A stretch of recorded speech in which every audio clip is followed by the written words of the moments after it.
સુરત શહેરમાં નકલી પ્રોડક્ટ બનાવવાના કૌભાંડનો વધુ એક મોટો ભાંડો ફૂટ્યો છે। વોશિંગ પાવડર અને શેમ્પૂ બાદ હવે સરથાણા વિસ્તારમાં બ્રાન્ડેડ કંપનીના નામે નકલી સાબુ બનાવતી ફેક્ટરી ઝડપાઈ છે।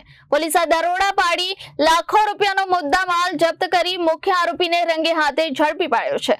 સુરતના સરથાણા વિસ્તારમાં આવેલ સૂર્યોદય રો હાઉસના એક મકાનમાં નકલી સાબુ બનાવવાની ફેક્ટરી ચાલતી હોવાની બાતમીના આધારે સરથાણા પોલીસે આકસ્મિક સર્ચ ઓપરેશન હાથ ધર્યું હતું। તપાસ દરમિયાન સામે આવ્યું કે પુણે સ્થિત યામી ઘર સોપ પ્રાઇવેટ લિમિટેડ કંપનીના લોગો અને ટ્રેડમાર્કનો ગેરકાયદેસર ઉપયોગ કરી નકલી સાબુનું ઉત્પાદન કરવામાં આવી રહ્યું હતું। પોલીસે સ્થળ પરથી અંદાજે 6,67,500 રૂપિયાનો નકલી મુદ્દામાલ જપ્ત કર્યો છે।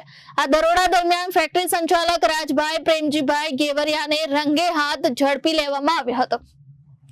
સર્ચ દરમિયાન અલગ અલગ બોક્સમાંથી ઘર સોપ અને મેજિક બાર નામના કુલ 850 નંગ નકલી સાબુ મળી આવ્યા હતા।